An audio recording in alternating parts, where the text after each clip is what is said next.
Good morning बच्चों। Good morning.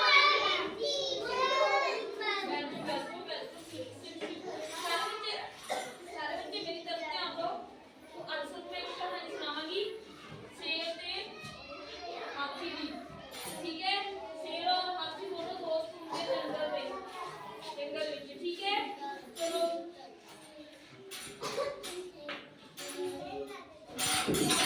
मेरी तरफ से आप लोग एक बार जंगल में एक शेर रहता था जिसे जंगल का राजा बोला बोला जाता है। शेर ही हुंदा जंगल का राजा हुंदा है। सारे बच्चे ध्यान दो इधर।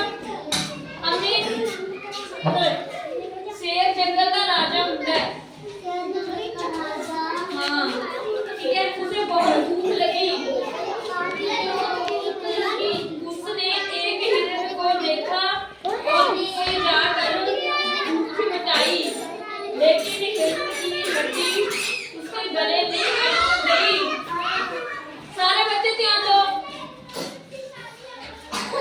एक बार जंगल में एक शेर रहता था जिसे जंगल का राजा बोला जाता है। उसे बहुत भूख लगी थी। उसने एक हिरण को देखा और उसे जाकर भूख मिटाई, लेकिन हिरण की हड्डी शेर के गले में अटक गई। ओके, वह बहुत परेशान हुआ। वह पहले एक मोरनी के पास गया जे पेड़ पर बैठे थे। उसने उसे कहा कि मेरे गले में हड्डी फंस गई है। शेर ने कहा मोरनी नू भी मेरे गले में हड्डी फंस गई।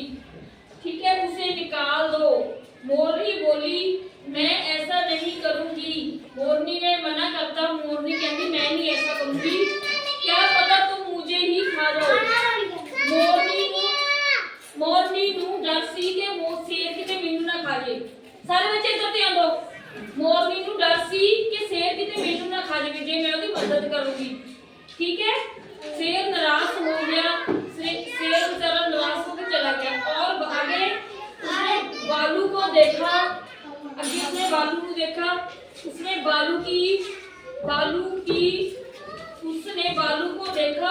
बालू की मदद मांगी। बालू बोला मेरी नींद मत खराब करो। बालू सो रहा था। बालू ने बोला शेर को कि तुम मेरी नींद मत खराब करो। उसके बाद शेर उदास होकर चला गया। वहां उसे एक हाथी नजर आया। वह पेड़ से आम उतार रहा था। हाथी पेड़ को आम तोड़ के खा रहा था।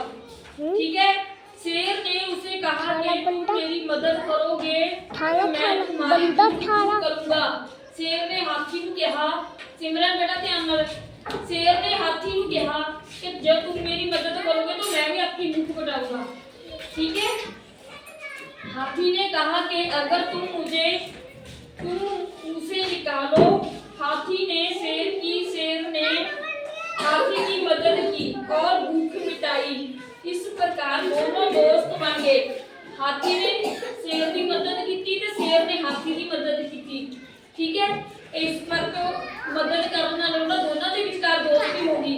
ठीक है, तो शेर और हाथी दोनों पक्के दोस्त बन गए। ठीक है, एक तो आप लोगों की शिक्षा मिलती है इस कहानी को।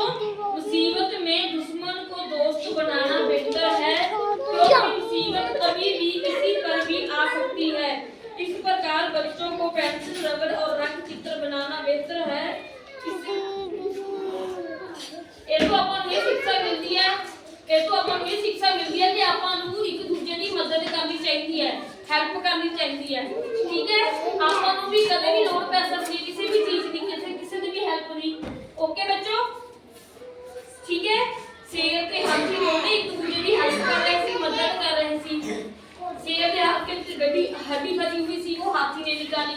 ਹਾਥੀ ਨੂੰ ਭੁੱਖ ਲੱਗੀ ਹੋਈ ਸੀ, ਅੰਬ ਤੋੜ ਰਿਹਾ ਸੀ, ਉਹਨੇ शेर ਨੇ ਹੈਲਪ ਕੀਤੀ ਹਾਥੀ ਦੀ। ਤੇ ਇੱਕ ਦੂਜੇ ਦੀ ਮਦਦ ਕਰਨ ਨਾਲ ਦੋਨੇ ਇੱਕ ਦੂਜੇ ਦੇ ਦੋਸਤ ਬਣ ਗਏ। ਠੀਕ ਹੈ, ਇਹ ਤੋਂ ਆਪਾਂ ਨੂੰ ਇਹ ਸਿੱਖਿਆ ਮਿਲਦੀ ਹੈ ਕਿ ਆਪਾਂ ਨੂੰ ਇੱਕ ਦੂਜੇ ਦੀ ਮਦਦ ਕਰਨੀ ਚਾਹੀਦੀ ਹੈ। ਠੀਕ ਹੈ, ओके चलो वेरी गुड। तेरा